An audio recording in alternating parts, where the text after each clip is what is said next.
magandang pambati sa mga kapatid natin na nanonood sa bahay. Pero syempre, batiin muna natin sila.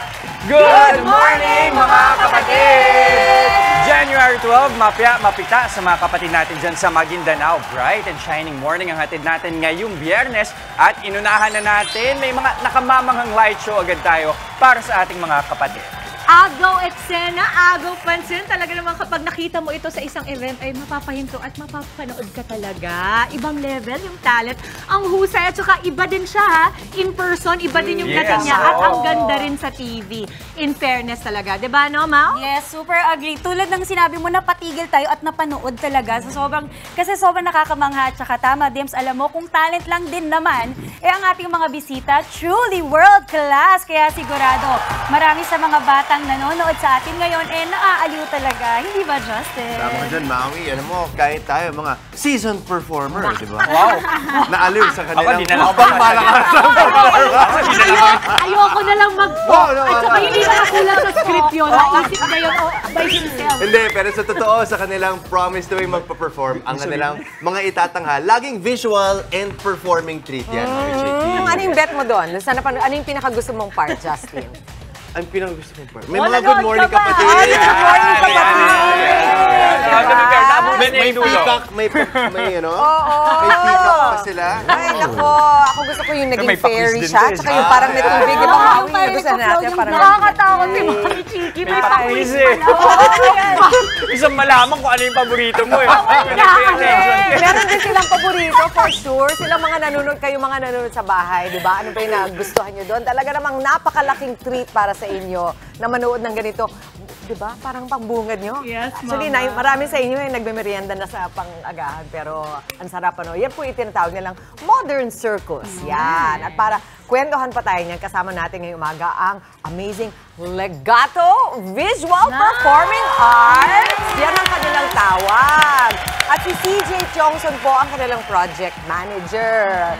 CJ? Ay, ikaw din pala ang performer, project manager, lahat na. Ano pa? Ako din po ang head choreographer. Head choreographer. Oo, explain mo naman yung difference. Ano yung tawag sa inyo? Visual performing artist. Actually po, yung visual performing arts is a general name lang po para ma-describe kung ano po yung ginagawa namin. Pinaka-basic explanation po, it's a light show. Then, collaboration of arts po para makabuo po kami ng modern circus performance. Tapos yun po, meron po kaming visual arts na pinapakita using po yung lights namin. Sa kabuuan, isa performing arts po. So, kaya po Legato Visual Performing Arts. So, baka magtaka po kayo bakit po Legato. Di ba sa music po, pag Legato, ibig sabihin po tuloy-tuloy. So, yung ginagawa po kasi namin, it's flow arts, parang flow po. Parang ganun po siya. Kaya po Legato Visual Performing Arts. Kwentuhan mo naman kami, paano kayo nag-start sa ganitong art ng light show? Ayun po, yung aming pong director, which is yung founder din po ng Legato Visual Performing Arts, nag-start po sila as ano lang po parang hobby po nila to, yung mga flow arts, mga commonly po magpopoy, mga fire, dance po, ganyan. Hanggang nag-evolve na po sa mga light props, tapos eto na po kami ngayon. Pero ngayon, paano nyo ba kinoconceptualize yung inyong mga performances? Saka, eto ba, limited kayo dyan sa 7 o 6 na tao? O mas marami pa kayo? Mas marami pa po. Kung ano po yung requirement sa amin ng aming pong mga clients po namin, kailangan po nila ng pep, acrobat, dancers, flow arts, sama-sama po. It's collaboration po ng magkakaibang form of arts po. Wait lang, may tanong ako. So, throughout the show, parang umiiba yung mga lights, di ba? May parang director behind the scenes na pinapalitan yung mga Hindi po. Kasama ko rin po yung aming programmer, si Ars po.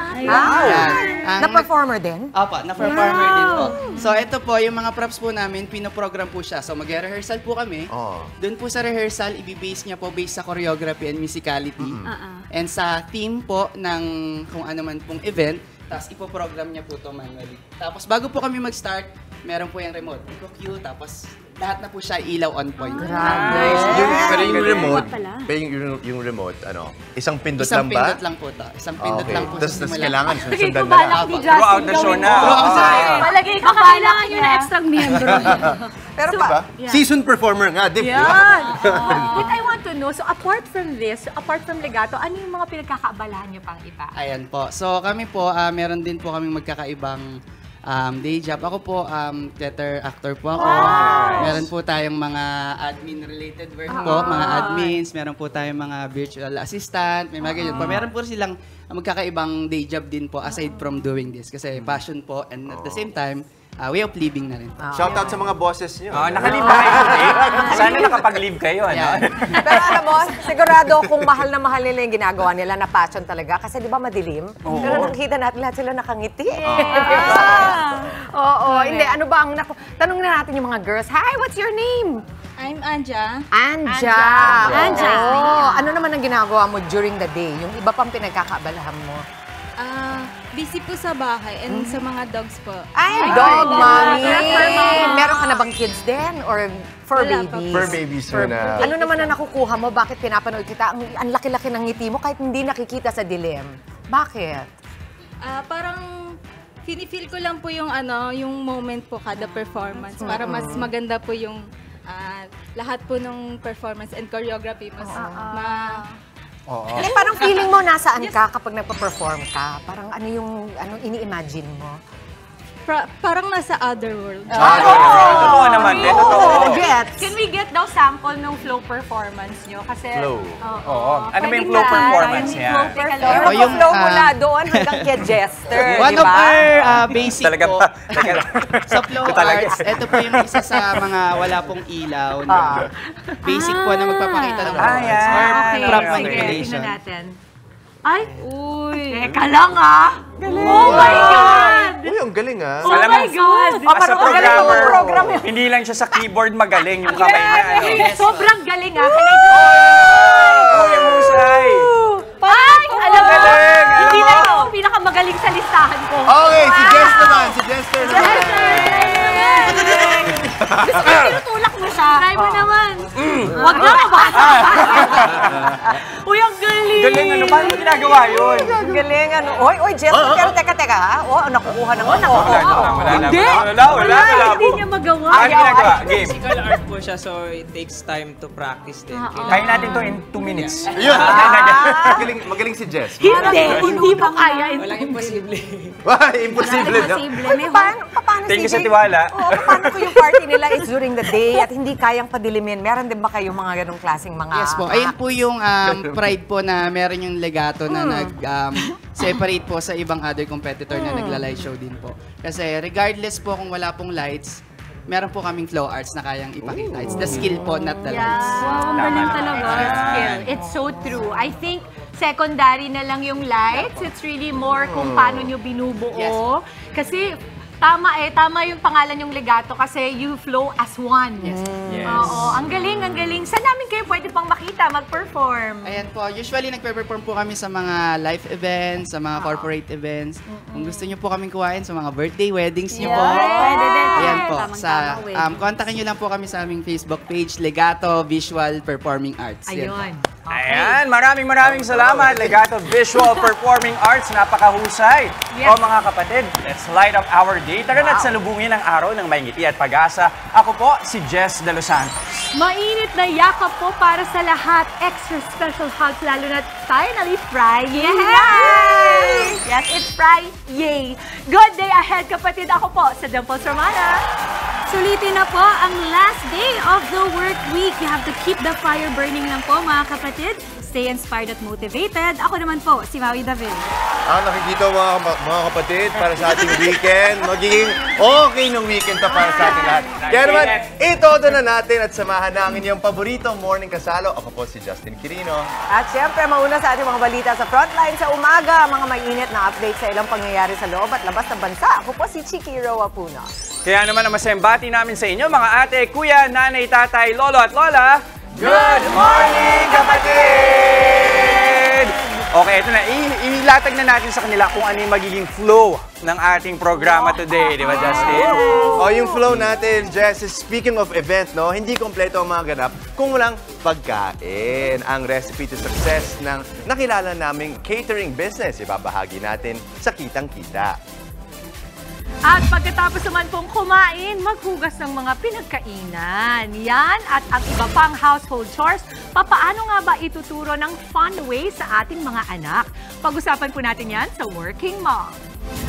Talaga naman nagliliwanag ang ating Friday morning dahil ang isa sa pinakamakinang na bituin ngayon sa showbiz na si Kyle Echari ng hit kapatid series na Senior High. Makakabahanding din natin live yan mamaya.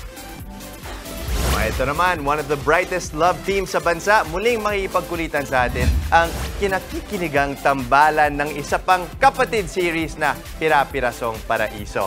KD Estrada at Alexa Ilacad o KD Lex. Live! At sa mga umaaksyong balita naman sa frontline sa umaga, Pangulong Bongbong Marcos naniniwalang nakabangon na ang Pilipinas mula sa epekto ng pandemya at mga gyera sa ibang bansa. Sa ibang balita naman, Congressman Ralph Recto nakatakda ng manumpa bilang bagong Finance Secretary. At para naman po sa Pinoy Swifties, UP Diliman mag-aalok ng course sa celebrity status ni Taylor Swift. Palagay ko, baka pumasok ako dyan. Okay, pakinangin pa natin. Ayun pala. That's a word pala today, Mama.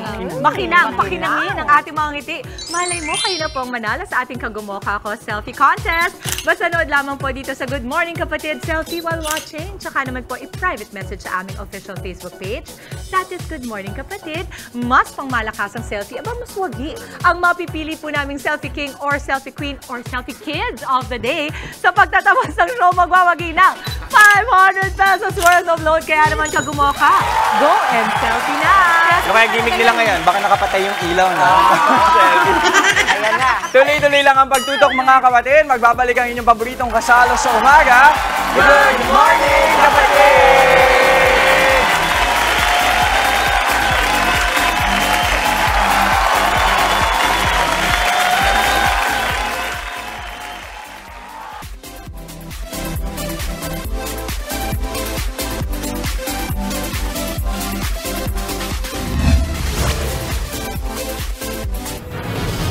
Narito na mga umaaksyong balita ngayong araw. Ihahatid namin mula mismo sa frontline sa umaga. Babae patay matapos matrap sa nasunog niyang bahay sa Tondo, Maynila. Lalaking lasing nalunod matapos tumalon sa Ilog Pasig. Binatilyong propsman, sugatan ng mabagsakan ng LED wall na gagamitin sa Sinulog Festival sa Cebu City. Protesta sa Papua New Guinea humantong sa mass looting. At UP Diliman mag-aalok ng kurso tungkol kay Taylor Swift.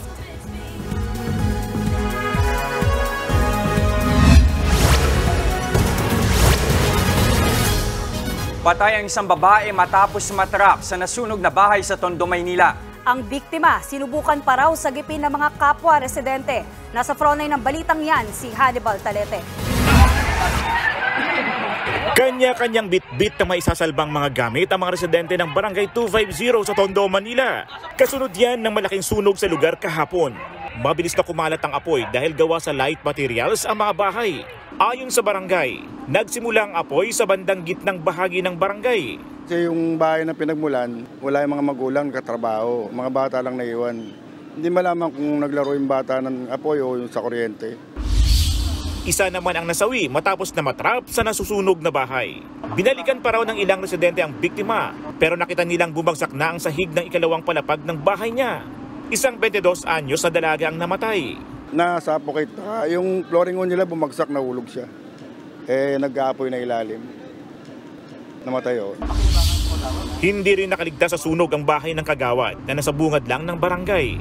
Bukod sa mga bahay ng Barangay 250, nadamay rin sa sunog ang ilang bahay sa Barangay 260. Nasa 4 na pamilya raw ang naapektuhan sa kabilang barangay. Bali po yung area na nasunog is talagang sakop po nung kabilang barangay. Pero meron po kasi kami rin ng mga residente na dun po nakatira. Naapula ang sunog bandang alas 4:28 ng hapon. Sa makipot na kalsada, pansamantalang nagpalipas na magdamag ang mga residenteng nasunugan.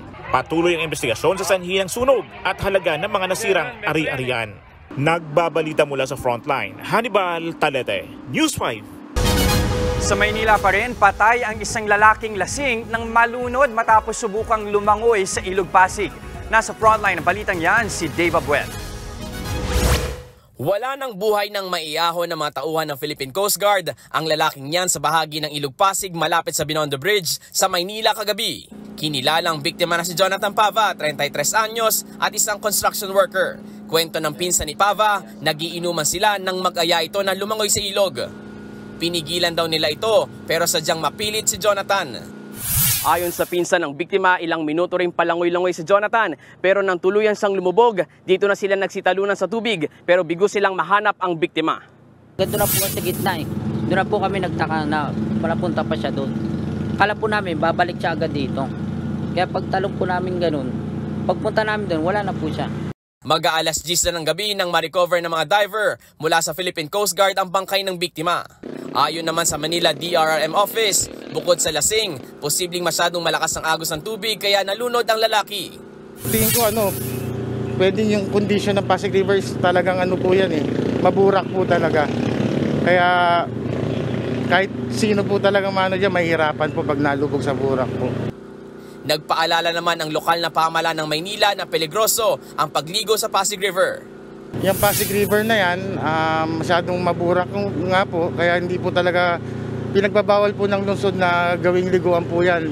Karamihan po dyan mga bata, bisa may mga lumulundag po. Nagbabalita mula sa Frontline, Dave Abuel, News 5. Perwisyo ang dala sa mga commuter ng aberya sa power supply ng LRT Line 2. Dahil kasi rito ay di agad nakabiyahe ang mga tren. Nagbabalik si Dave Abuel. Maagang naperwisyo ang mga commuter sa LRT Line 2 kaninang umaga.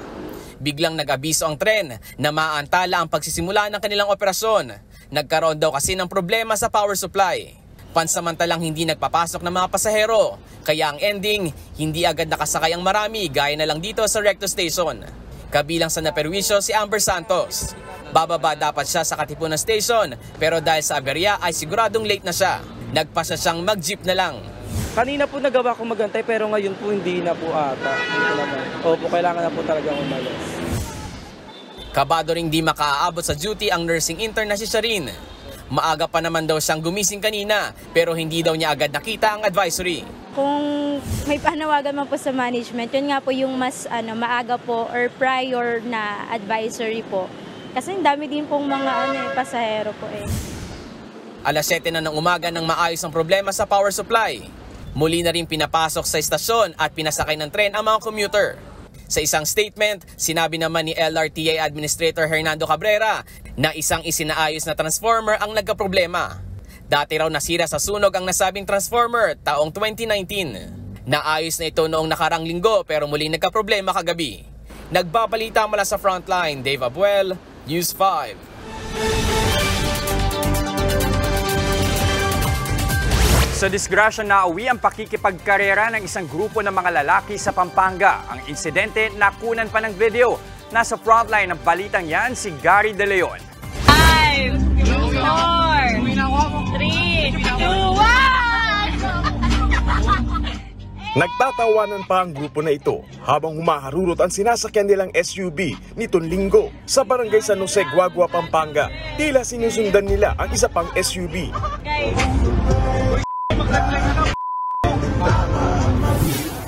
Hanggang sa naging magulo na ang kuha, na disgrasya na pala ang SUV.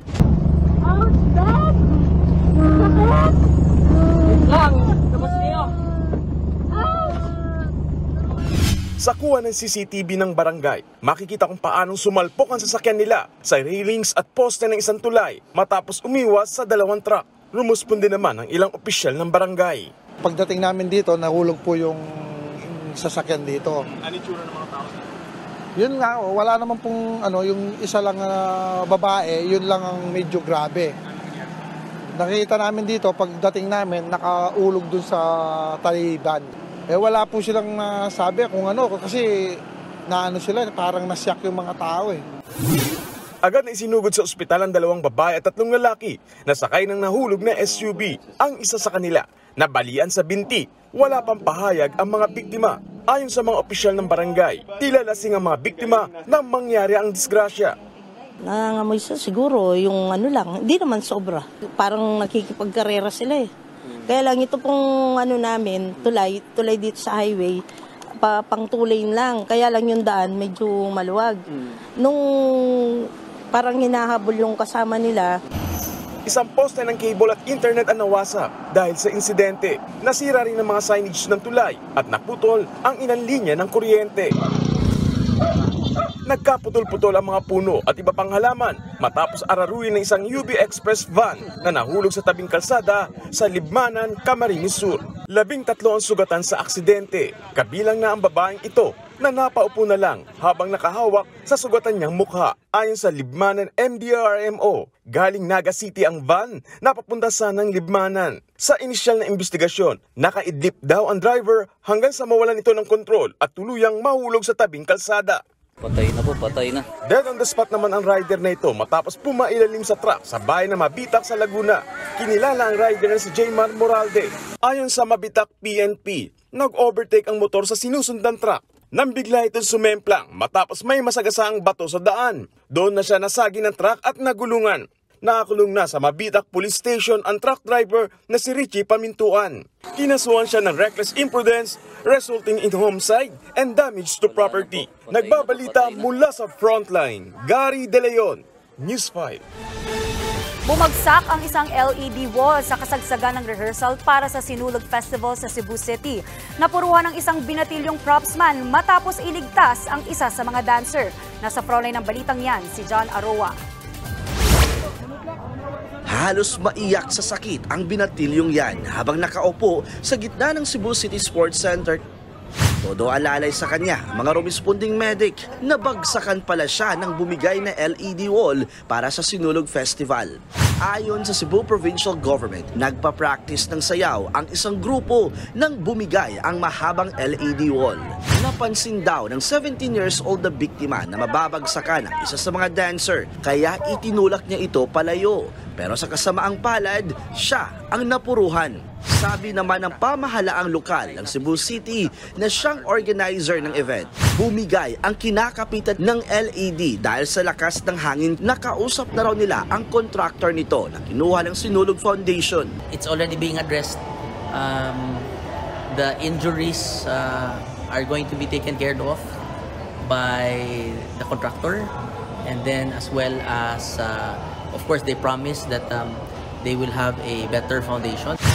Kung hindi raw makikipagtulungan sa kanila ang contractor, that is their obligation and they're under contract. Otherwise, then we will seek our legal remedies. Tiniyak naman ng Cebu City LGU na hindi maaapektuhan ng aberyang ito ang kanilang paghahanda para sa Sinulog Festival na magsisimula sa susunod na linggo. Nagbabalita mula sa Frontline, John Aroa, News 5. Siniguro ng Department of Transportation na hindi aabot sa 40 pesos ang pamasahe sa mga jeep. Nilinaw rin nilang wala silang balak alisin sa kalsada ang iconic na design ng tradisyonal na jeepney. Nasa frontline ng balitang yan si Gerard de la Peña. Malayo raw na magkatotoo ang pangamba ni One Rider Party List Representative Bonifacio Busita na posibleng umabot sa 40 pesos ang minimum na pasahe sa jeep. Ayon niyan sa Office for Transportation Cooperatives o OTC na isa sa attached agencies ng Department of Transportation. There is no basis to make such conclusion that fare increase will reach 40, 45, 50 pesos. Sa hearing sa Kamara, sinabi na ni Busita na baka raw lumobo sa 30 to 40 pesos ang pamasahe sa jeep dahil sa presyo ng mga modernong jeepney. Kinakailangan daw kasi ng mga driver na kumita ng hindi bababa sa 7,000 pesos kada araw para mabayaran ng isang unit ng modern jeep na nagkakahalaga ng 2.8 million pesos. Pero sagot ng OTC, hindi naman magkalayo ang pasahe ng traditional at modern jeep. Mas mahal ng piso hanggang 2 piso ang pasahe dito sa mga modern PUV kumpara sa mga traditional jeepney. Pero kahit ganito lang kaliit ang diferensya sa pasahe, ang sabi ng DOTR at ng mga kooperatiba ay sapat naman daw ang kinikita nila para matustusan yung pang-araw-araw nilang operasyon at gayon din para mabayaran yung inutang nila sa ipinambili ng ganitong mga unit. Tiniyak din ng OTC na hindi mawawala sa mga kalsada ang traditional o iconic na disenyo ng jeep. Ang direction po ng ating administration, the DOTR family, is to look for more local manufacturers na magkakaroon sila ng pagkakataon na magkaroon ng negosyo para matulungan ang ating mga jeepney drivers through cooperatives and corporations at lalo magkaroon ng opsyon yung ating mga kooperatiba at korporasyon to have yung inaasam-asam nating mga iconic design po ng mga jeepney. Hanggang January 31 na lang papayagang mamasada ang mga driver na hindi nakasama sa consolidation. At pagpatak ng Pebrero, ituturing na silang mga kolorum, kaya huhulihin na sila. Naging successful po yung deadline. We've reached a decent number, a big jump from the start of 2023 hanggang sa dulo po, December 31. Regarding sa objective natin to give what is due to our commuters, 100% po go yun. Tuloy-tuloy po yung programa. Ayon sa LTFRB, ngayong taon na rin simulang ipatutupad ang route rationalization. Sa ilalim niyan, nakalatag kung ilang units ang pwedeng pumasada sa bawat ruta. Nagbabalita mula sa Frontline, Gerard de la Peña, News 5. Naniniwala si Pangulong Bongbong Marcos na nakabangon na ang Pilipinas mula sa epekto ng pandemya at iba pang geopolitical issues sa ekonomiya. Sa kanyang talumpati sa Vanda North 2024, iginiit ng Pangulo na nakabangon na ang Pilipinas mula sa dagok ng COVID-19 pandemic. Nalampasan na rin daw ng bansa ang epekto ng gyera sa Ukraine at Middle East sa ekonomiya.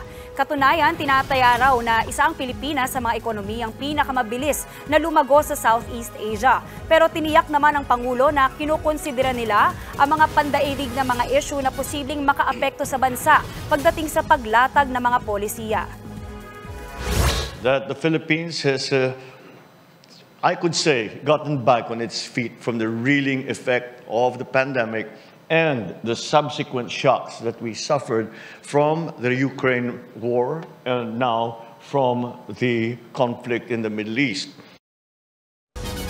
Nilinaw naman ng ilang ahensya ng gobyerno na wala silang kinalaman sa pangangalap ng pirma para itulak ang People's Initiative ng Charter Change o pag-amyenda sa konstitusyon. Kasunod yan ang ilang ulat tungkol sa mga volunteer na todo kampanya para sa signature campaign sa Quezon City at ilang probinsya sa Bicol. Ang siste, kinukumbinsi nila ang mga residente na pumirma sa binibigay nilang forms kapalit ang pangakong pera o ayuda galing sa programa ng DOH, DSWD o DOLE. Bagay na kinundena ng mga ahensya. Giit nila hindi dapat ginagamit sa pamumulitika o pagpapakalat ng maling impormasyon ang kanilang mga programa. Nakakalungkot po at very unfortunate na may ganyang klaseng aligasyon. Kasi simula pa lamang ng taon, hindi pa nga po tayo nakakapagsimula dito po sa implementasyon ng programa. Mayroon na po kagad lumutang na ganito. Ang inyo pong DSWD hindi po magagamit kailanman sa anuman pong political agenda. Sapagkat ang inyo pong DSWD ay for the longest time ay political naman po yan. We hope and we pray that the DSWD will be spared from politics kasi tayo po ay implementing agency at tayo po ay mananatili at magpapatuloy na mag-implement ng mga programa ng mga national government under dun sa mga programs ng DSWD to address the needs of the poor, marginalized, and vulnerable sectors of our society. At mananatili po tayo doon. We let the politicians talk about politics. Nakatakdang manumpa ngayong araw si House Deputy Speaker Ralph Recto bilang bagong kalihim ng Department of Finance. Papalitan ni Recto si Secretary Benjamin Jokno. Bukod sa pagiging kongresista, dati ring senador at naging kalihim ng National Economic Development Authority o NEDA si Recto sa ilalim ng administrasyon ni dating Pangulong Gloria Macapagal Arroyo. Suportado naman ni Senate President Mig Zubiri ang appointment ni Recto dahil naiintindihan daw nito kung paano iuugnay at iaangkop ang konsepto ng pananalapi sa tunay na kalagayan ng bansa. Para naman kay Senate Minority Leader Coco Pimentel, karapat-dapat ang pagkakapili kay Recto para sa isang mapanghamong posisyon.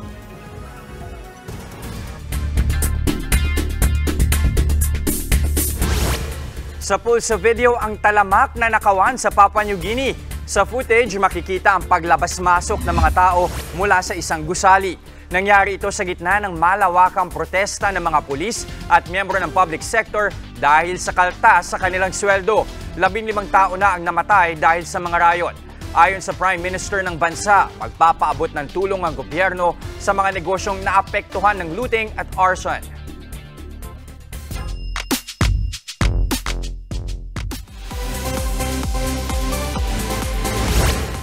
raw pong bumida sa Girls Love series sina senior high stars Andrea Brillantes at Cyril Manabat. Inamin ni Cyril na mas komportable siya kapag babae ang katrabaho sa isang project. Pwede pa nga raw siyang magkaroon ng kissing scenes kasama ang babaeng co-star dahil hindi naman daw siya naiilang dito. Fulfilling experience din daw ito para sa kanya bilang isang aktres. Si Andrea rin willing sumapak sa GL series kasama si Cyril na tinuturing niyang best friend. Sa ngayon po mapapanood sina Andrea at Cyril sa senior high tuwing 9:30 po ng gabi sa TV5. Alexa, play Maroon! Dahil mag-aalok po ang UP Diliman ng course tungkol kay Taylor Swift. Iikot ang broadcast, elective subject na ito, ang celebrity status ng American songwriter na si Taylor. Tatalakayin din ang pagtanggap ng Filipino Swiftie sa kanyang pagsikat bilang isa sa pinaka-iconic pop stars ng henerasyong ito. Kasama sa pag-aaralan ang pagbansag sa kanya bilang Taylor Batong Bakal at mga drag impersonators ng singer. Isa lang ang UP Diliman sa mga eskwelahan na nag-aalok ng elective course tungkol kay Taylor. Nauna na ring nagbukas ang Harvard University ng literary course sa discography ng Dear Reader Singer.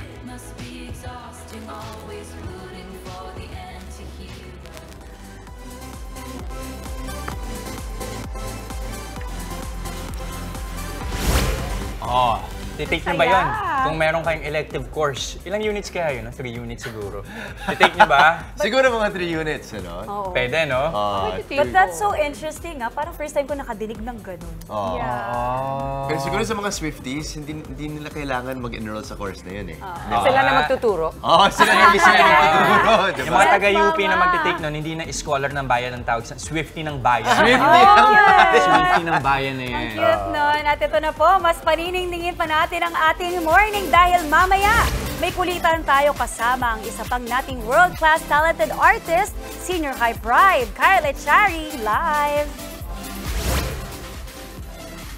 At magpapangiti at magpapakilig pa tayo ngayong umaga. Makakasama rin kasi natin ang always trending love team ng kapatid series na Pira-Pirasong Paraiso, KD Estrada at Alexa Ilacad o KD Lex Live. Sa kitang-kita, dating rumaraket na waiter, ngayong may catering business na. Ang secret recipe ng kanyang tagumpay, ihahain ni Jester mamaya. Ayan, kaya wag na wag po kayong aalis mga kapatid. Magbabalik pa ang inyong Fave Morning Kasalo, ang Good Morning Kapatid!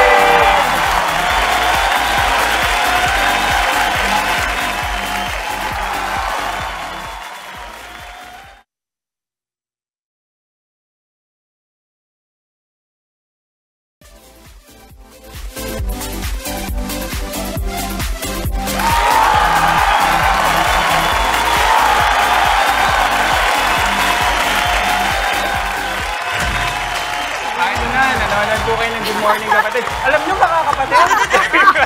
Galingan mo! Pero guys, alam nyo, sakto di pa ako nag-aalmusal. Talaga, hindi halata. Hindi ako naniniwala kasi lagi kang may almusal.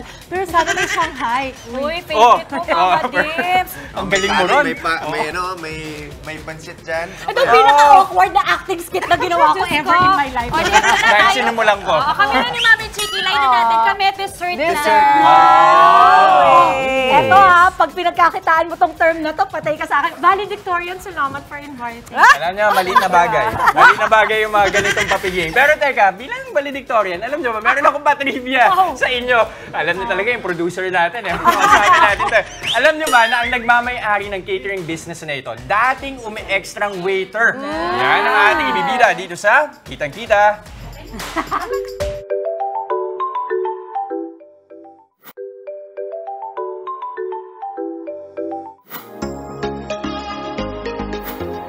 Creativity? Check. Excellent customer service? Check. Good food? Check na check. All-in-one package na perfect for any occasion. Yan ang ino-offer ng Unodos Catering Services. Kasal, binyag, birthdays at kahit ano pang handaan, hindi mawawala ang catering services na in-demand na negosyo ngayon. Kaya naman para sa katulad ni Prime na may kasanayan sa customer service industry, dream come true niya ang kanyang catering business. 17 years old lang siya nang unang na-expose sa ganitong uri ng negosyo. At dahil expertise niya ang mga trabaho sa kusina, pagiging waiter, at ang event styling, naglakas loob siyang itayo ang sariling catering service business noong 2017. Ang kanyang naging puhunan, lakas ng loob, dedikasyon at unang kita mula sa naging first client niya. Sa ngayon, mainit-init na 35,000 pesos kada buwan ang kinikita ni Prime, depende pa sa package at event. Patok na patok ang basic package na 25,000 pesos para sa 50 packs. Kasama na riyan ang basic setup, lights and sounds at iba pang freebies. Sure ng araw ang saya, magaang pa sa bulsa. At para masabi ang ating Biyernes, i-share ko ang pa-catering na ito sa buong Tikim Squad. Tingnan nyo naman, meron na tayo nakabilang ito. Hindi nangyayari lang. At live natin makakasama si Prime ng Uno Dos Catering Services. Prime! Hi, Prime! Good morning! Good morning, Prime! natin yan si Kuya Prime!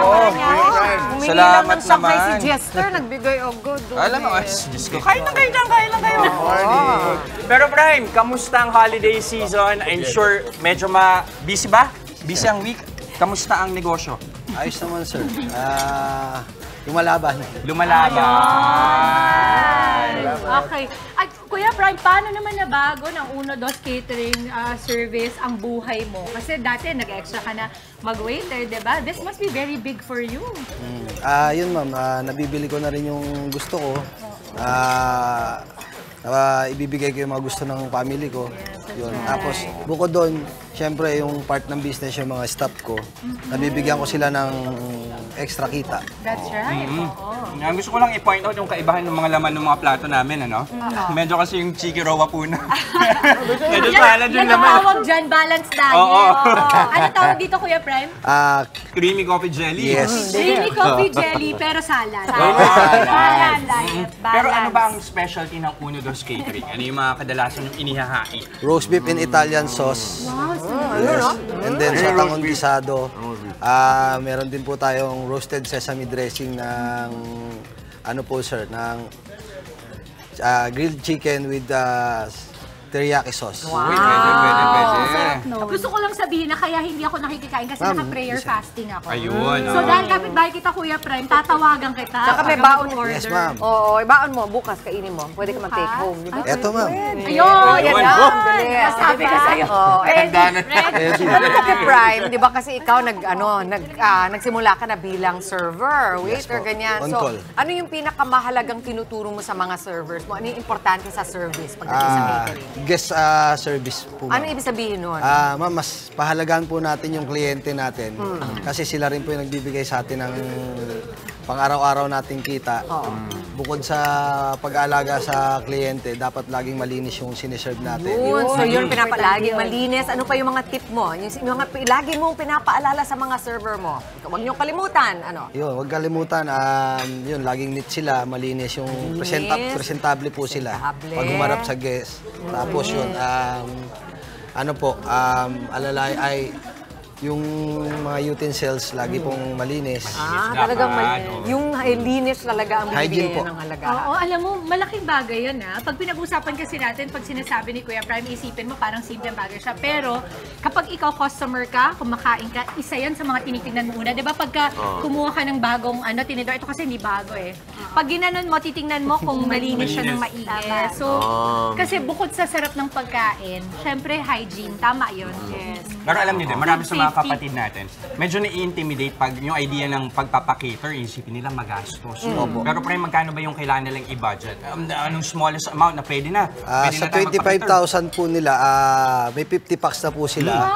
Opo. Included na po yung tables and chairs, buffet settings, and then 3 main dish plus pasta or noodles, and then with vegetables, with dessert, and then may pre-fondant cake na rin po tayo doon. Kaya pala na-busy ka nung Pasko eh. And then 2 variants of drinks, unlimited na rin po siya. Unlimited na rin po yung rice natin. Sir Prime, maraming salamat sa mga pagkain na niready nyo for us. Sa mga gustong mag-book po sa inyo ng mga kapatid natin, paano ba kayo makukontak? Pwede nyo po kaming kontakin sa Uno Dos Catering Services sa Facebook po namin. And then sa Messenger naman po, pwede nyo rin po akong kontakin. Personally, Eagle Prime, Sarah Joseph. And then sa number po namin 0919-456-3866. 0926-023-6077. Sir Prime, may bago kayong customer nasa likod. Ang gwapo naman. Pero Lega, bago natin kayo ipakita. Gusto naman ang muna natin. Thank you, Prime. Oo, Prime, ng Unidos Catering Services. Thank you very much. Opo, shoutout nga po pala sa MSP Gentry and then sa Squadron Matatag Eagles Club. And then sa mga staff ko, sa cook ko, sa family ko, Uno Dos, anak ko po si Uno sa si Dos. Good morning. Habang may pa-cameo tayo sa likod, eto muna, check muna na. Ayan na, Ayan na, may kumukuha ng wood, Ayan na. May naligaw. Ito muna, buhos na ang happiness this Biyernes tulad ng mga natatanggap nating selfie sa aming Good Morning Kapatid Facebook page. Ayan, patingin nga. Uy! Cute. Hello. Madilim. May mga bata. May pailaw din. Ay, mga baby. Good morning. Cute. Diba? Cute. Very cute. Baby. Ayun, okay. Ayun, padala lamang po ng padala ng mga selfies ninyo, mga kapatid. Ilagay na rin kung saan kayong lugar naroon para manalo ng 500 pesos worth of load sa ating Kagumoka Ko Selfie Contest. Mamaya, nako, mga gawaing bahay, paano nga ba ituro sa ating mga kids? Pag-uusapan natin yan sa Working Mom. At muli magbabalik sa ating programa ang isa sa mga pinakasinusubaybayang love team sa bansa, KD Estrada at Alexa Ilacad o KD Lex ng kapatid series na Pira-Pirasong Paraiso. Makakakwentuhan natin live. Suki na natin yan. At sa aming pagbabalik, may ka-reunion ako from Kadenang Ginto. Naku, ang pakagwapo. Ayan na, Hindi pa tapos. Ang gwapo sinasabi ko sa inyo, Kyle Cherry ng Hit Kapatid Series Senior High. Catch up at kulitan po maya-maya pagkatapos siya kumain. Ayan, wag po kayong alis. Magbabalik ang inyong paboritong morning kasalo ang... Good Morning Kapatid!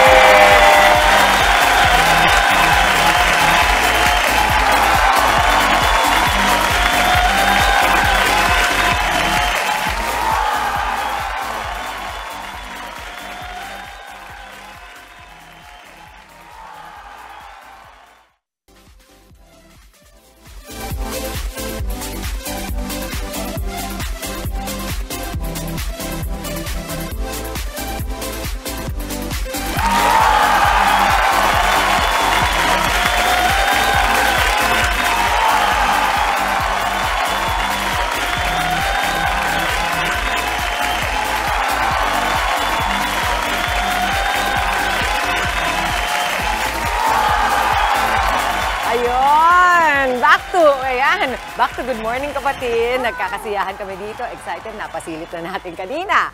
Una siyang nakilala sa kanyang husay sa pag-awit noong 2015. Pero ngayon, isa na siya sa lead actors ng hit kapatid serye na Senior High. Ayan, mga kapatid, makakausap natin na isa sa mga co-stars at babies ko sa Kadenang Ginto na hindi na baby ngayon. My God, Kyle Cherry! Good morning! Good morning! Good morning, guys! Hello! How is your beautiful mama? My mother? Yeah. She's okay. Nasa Amerika lang po ngayon. Ay, nasa States pala siya? Oo. Sorry po, napakain lang po kanina. Masarap naman. Hindi ko alam naman shooting po pala kayo. Okay, can I just say, I am so proud of this boy because he has really grown into a very responsible, amazing actor. Because I have seen you in Kadenang Ginto and you guys were kids. Diba? Now you're doing... Ay, baka hindi ko pa pwedeng sabihin pala yung shoot nyo kahapon. Bawal ba? Tiniteaser ba? Nasabi na. Hindi nagawa, pero pinalabas niya. Ah, wow! Yeah. So, how do you feel about it? Kasi sabi ko sa kanya kanina, parang ang tanda ko na. Sabi niya, you wanna feel older? Kahapon yung... First kissing scene ko ever. Wow! Milestone. Milestone ba yun? Kasama ko pa anak mo. Milestone. Kasama pa niya si Andrea. Si Marga. Si Marga. Yung baby dragon ko. Pero imaginein mo, parang ganun na yung itinalon nung karera nila, which is I'm so happy about. How do you feel now that everybody's talagang sobrang tinatanggap kayo, yung buong cast, ikaw lalo sa Senior High? How do I feel? Sobra ako masaya, Tidims. Sobra. Malaking role po talaga tong character na to. Si Obet was very big for me. He was a very big character for me. And coming into 2023, ang dami kasi nangyari sa taon na to sa taon na yun sa akin. And for Dreamscape to give me this big of a project, sobra ako nagpapasalamat. At speaking of your character na si Obet, no, balita ko may nabuo na chemistry sa inyo ni JK. Kumusta naman yun? So yung ganang nabuo na chemistry. Gusto ko sa chemistry na yan. Bromance. Bromance. Oy, alam mo, I fan Hindi, over JK all the time. Yeah. Parang kapatid ko na po talaga yun, si JK. Pares din po kami taga Cebu. So, Cebuano pa yeah, rin. shoutout sa mga Bisaya diha, sa mga Parehas din silang matangkad. Tsaka parang gwapo. And they sing very well. Narinig ko kayong kantahin yung ere ng magkasama. Usay. Speaking of, kumanta po kami magkasama, may lalabas po kaming kanta. Nice! Yes. Abangan nyo lang. Hindi pa namin sasabihin kung kailan. Ay, kailangan bumalik ka dito. Kakantahin mo Abangan nyo lang po, dito. Bisaya. Bisaya, nice. That's good, that's good, that's good. Sandali, nag-trending daw yung pagsusuot mo ng crop top. Ikaw talaga, ever since dati nagpa-pearl, ano yan? Parang siya talaga trendsetter siya. Kwentuhan mo kami, saan galing yung inspiration ng crop top? Nung crop Baka top? napulot mo lang yung nakita mo ng... Totoo, bakit ka nag-crop top? Kanino ba yon sa'yo? Hindi, actually. Yung sa stylist ko po yun, sinuot ko lang. Tapos sabi ko, wow, wait lang, crop pala talaga to. Tsaka yung post po na yan. Yung picture po na yan. Yung post ko po na yan, ilang araw lang po kasi akong walang post. Parang isang week na siguro. So sabi ko, mag-post muna ako. Tapos, ayun, kinuha lang po ng mga tao. I mean, it's something I wear a lot. I wear crop tops normally na. Kung ganyan din kaganda yung chan ko, baka everyday din ako Magka-crop top ka, no? Jess, kaya mo. Pero eto, balik na lang tayo sa singing career mo. Hindi, sinaalala ko si Kyle, nung batang-bata pa siya, nag-audition yan sa The Voice. At medyo mahiyaing bata ka noon. Grabe yung naging progression mo. Kamusta yung singing career mo since then? Masaya naman po. I mean, so far, I've really been focusing na sa acting sa ngayon. Pero pinapangako ko po sa inyo, marami po kayong aabangan sa akin when it comes to music this year.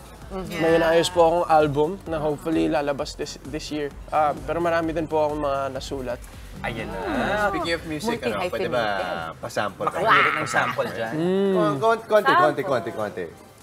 Siguro sample. Sige. Dito na lang. This is the first time you guys will hear this song. Okay. Tanging ikaw ang gusto ko nang makasama. Tanging ikaw ang nais kong mamahalin.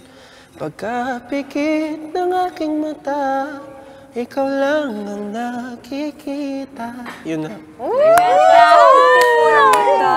Sino kaya? Parang na ako nakikinig sa streaming platform. Parang napakinggan ko siya ng live. At saka sabihin ko lang na, di ba you mentioned na mahihain siya, hanggang ngayon mahihain pa rin naman siya. Parang nagkakama-live lang pag nagpa-perform siya. Tama, Kyle? Totoo.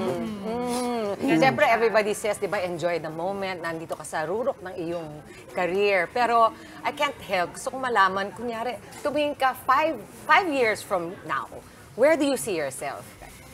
5 years from wow, grabe po yung... Tanong mo, napaisip ka, no? Mas mahirap sa kumanta. What's the goal, kumbaga? What's the big goal? The big goal is for happiness and success for not just me, but my family then. Yeah. He's super familiar, yeah. I can sense that. Yeah, the mom, the dad, they're all amazing people. I love it, pero where do you think manggagaling yung happiness and success for you, personally? For me? Saan manggagaling? Actually po, that's actually one of my, manifestations for this year. Kasi ang dami nagsasabi, I hope that 2024 is a happy year, ganun. I know, ang dami pang mangyayari sa akin ngayong taon na to, na hindi din masaya. So, and masaya, gano'n naman po talaga yung buhay. So, sinabi ko lang talaga sa sarili ko, yung pinaka-goal ko is not for a happy year, but to find more reasons to be happy this year. Kyle, I have a question for you. I know you are Kyle's very multi-talented. Diba? I know you dance, you sing, you act. Pero among the things that you do, and you're so good at all of them, ano yung pinaka-comfortable ka or where you find parang yourself being yourself the most? Siguro sa music pa rin po ako. Lagi ko po sinasabi na first love ko po talaga yung pagkanta. Yes. Pero na-in love ako sa acting. Wow. Galing naman, very young age, meron na siyang idea ng natanggap na niya, you take the bad with the good. Yeah. Ang dami din kasing pinagdaanan. Marami. Marami din talagang pinagdaanan. And I think ang maganda lang pag artista ka, pag mas maraming pinagdadaanan mo, mas nagiging rich yung karera mo. Tama. Kaya ito na lang, bago tayo magpaalam, ano ang natutunan mo tungkol sa acting kay Mami Dimps? Ayun. Wow. Marami po actually. Naalala ko po ng Kedarang Ginto, maraming mga beses na nahihirapan po ako. Sa kanya po ako titingin. Sa kanya po ako lalapit. Kasi nung Kedarang Ginto pa lang, parang nanay ko na po talaga si Ate Dimps. Ka-dressing room ko nga siya minsan. Mga ganun. So, parang hugutan siya ng energy more than anything, Mama. Kasi hindi mo rin maituro yung acting dahil iba ang magiging sistema at technique niya, and I respect that. And tignan mo, ngayon, he's doing very well with his own path. Kasi ang mahirap if you want to be somebody like somebody. Now, Kyle is not like that. Kyle is Kyle. So, he respects himself enough to know na may sarili akong karera, ito yung kaya kong ibigay, sana tanggapin nyo. Tama ako?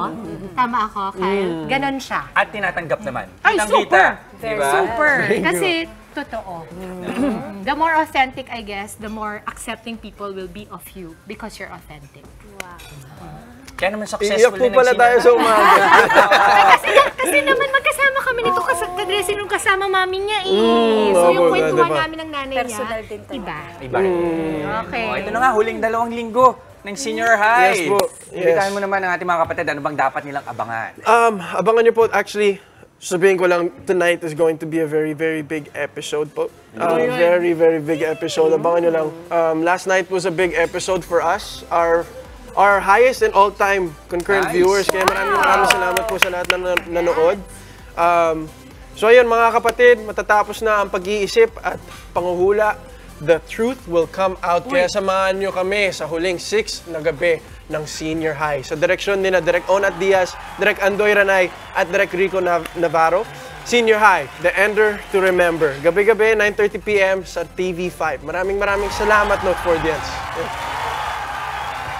Alright, sa ngayon maraming salamat muli Kyle Echari sa pagbisita sa amin. Thank you. Kasi mo aming umaga. Thank you din at ang salo ka sa amin kanina sa handaan. Pero sa ngayon, konting paalala muna tayo mga kapatid.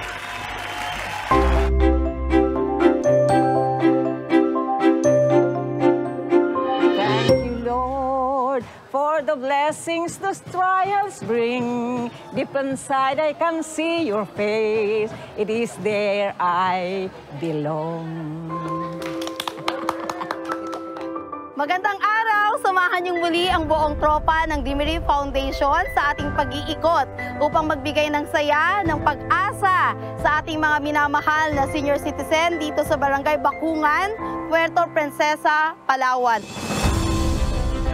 Hindi lamang kasi kailangan ng mga senior ng pagkain, ng gamot, kailangan din nila ng taong magpapaalala sa kanila that despite of their age, they are still loved and we still value them. Ang tumatak sa isip ko, yung katotohanan na mahal tayo ng Diyos. Kahit anong mangyari, dapat tinanggap na natin siya, manatili sa Kanya. Minsan po yung struggle natin sa buhay, ginagamit ng Diyos para lumapit tayo sa Kanya. Pagpapala po pala yung mga pagsubok na yun. Sa ganito pong community service, batid ang pagod pero hindi namin naramdaman yung joy na makapag-serve kami sa community. Oplan, hatid pag-ibig. Kahit malayo man sila, abot pa rin sila. Walang imposible sa Panginoon, may pag-asa. Thank you, Dimery Foundation. Thank you very much. Thanks, God. Natabangan po mamaya KD Estrada at Alexa Ilacad o KD Lex ng kapatid series na Pira-Pirasong Paraiso. Makakabonding natin live! Tuloy-tuloy lang ang good vibes. Kasama pa rin ang inyong paboritong kasalo sa umaga. Good morning, kapatid!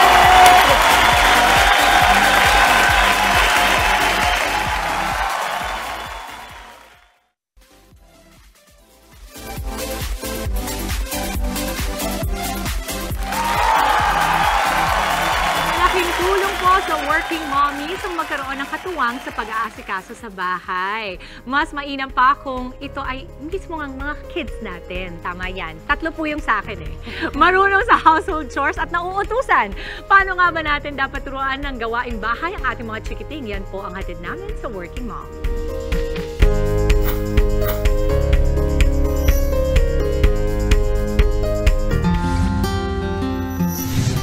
Nakakadagdag sa stress sa trabaho ang umuwi sa bahay na magulo at makalat. Kaya naman laking ginhawa pa rin sa atin kapag marunong sa gawaing bahay ang ating mga chikiting. Tulad na lang ni Mommy Janica na maagang sinimulang turuan ng household chores ang kanyang mga anak. I started at around 1-year-old sila. So, inutusan ko na sila na i-pack away yung toys nila. Since meron kaming open shelves, so independent na silang kumukuha ng toys doon and pinuput back nila. Kabaligtaran ang tinuturo ni Mommy Janica ngayon sa kanyang mga anak ang naging karanasan niya nung bata siya. Lumaki raw kasi siyang umaasa sa kanilang mga kasambahay.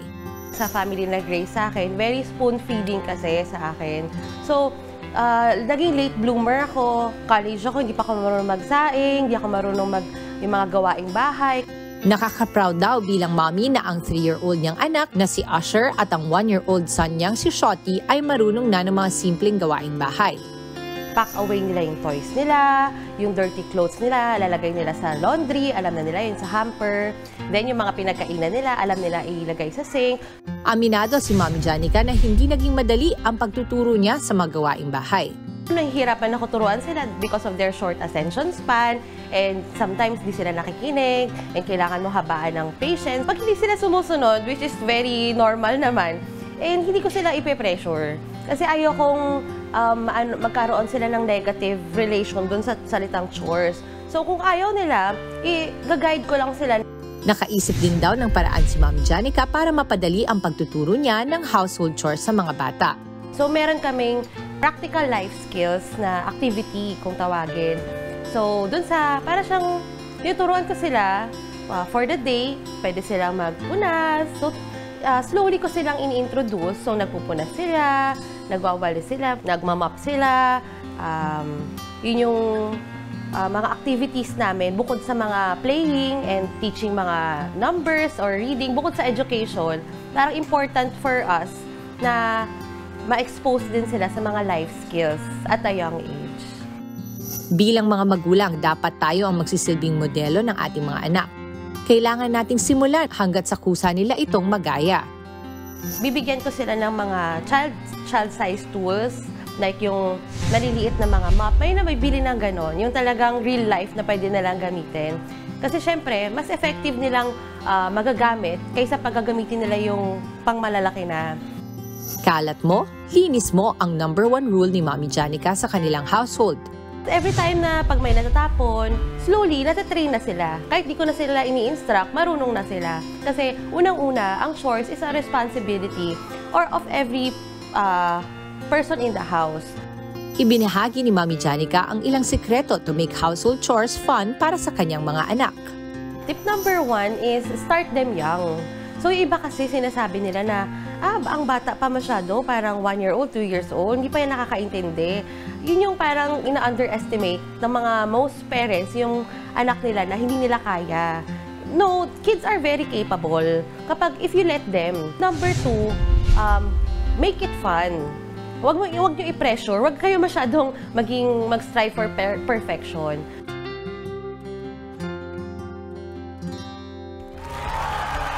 At sa amin pong pagbabalik, pakikiligin tayo ng #KDLex. Pinaparasong Paraiso stars KD Estrada at Alexa Ilacan makikipagkwentuhan sa atin sa aming pagbabalik.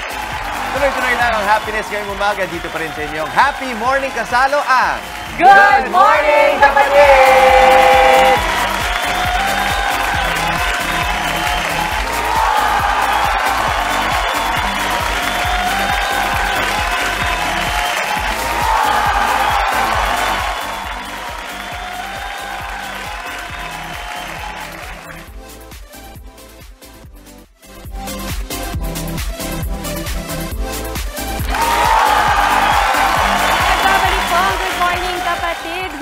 Tapos ang Star-Studded Friday natin dahil kung kanina nakausap natin si Kyle at Shari, ngayon naman makikibonding sa atin ang isa sa pinakasinusundan na love team ngayon.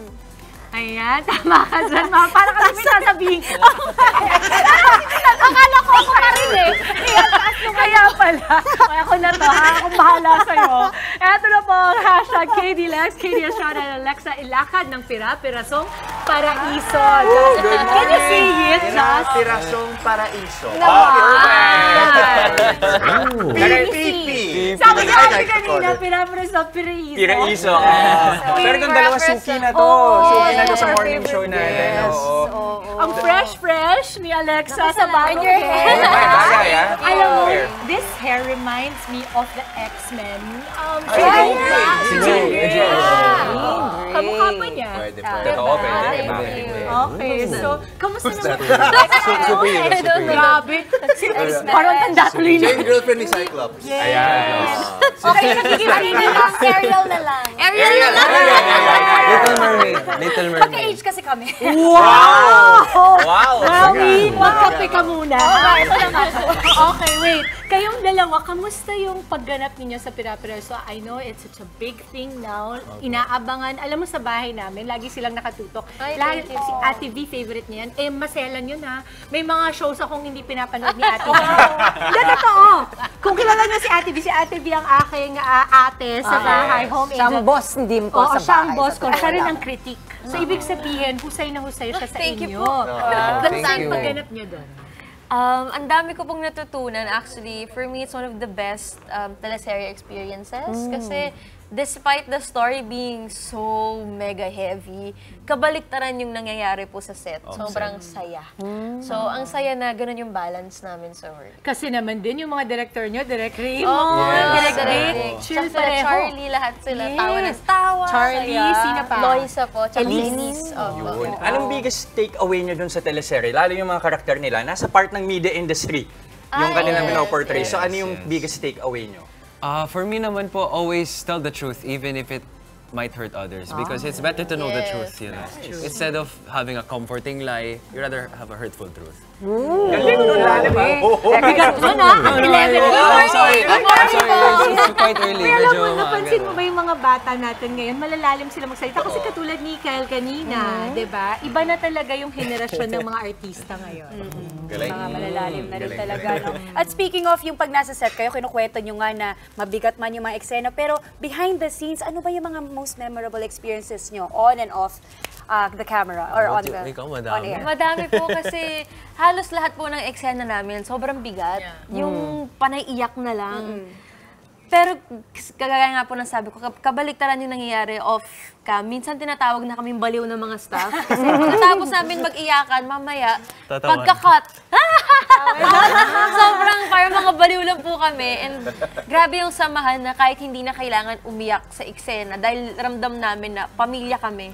Kusa nang lumalabas lahat ng emotion. So, medyo panay action din po yung scenes namin. So, it's also physically draining. So, minsan nagtatawanan na kami kasi tangan-tangan na kami sa sarili namin.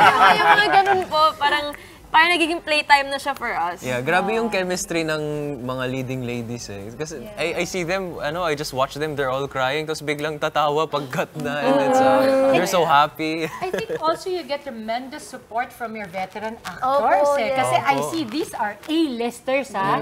I will tell you, ang huhusay ng lahat ng yan. Ano yung mga natututunan nyo from your veteran actors, co-actors sa PPP? Ako po, kay Inay Maricel. Grabe. Kay Inay Maricel, she taught me, sabi niya sa akin, wag kang mai-intimidate kahit kanino. Tandaan mo, tao lang yan lahat.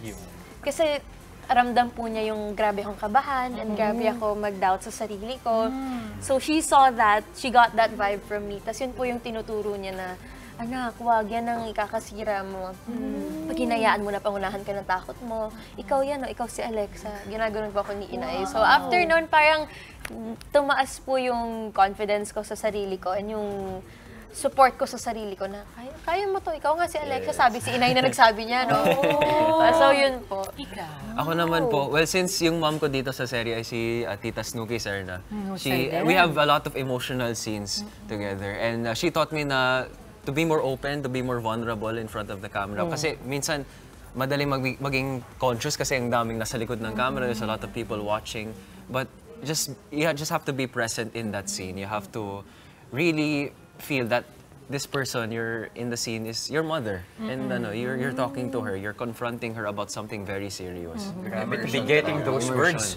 Oh, yeah. To be mentored. To be mentored. Tsaka they really teach us a lot about humility, about being humble. Lalo sila yan. Opo, kasi sila mismo, nagiging honest sila sa amin na, anak, wait, nahihirapan ako.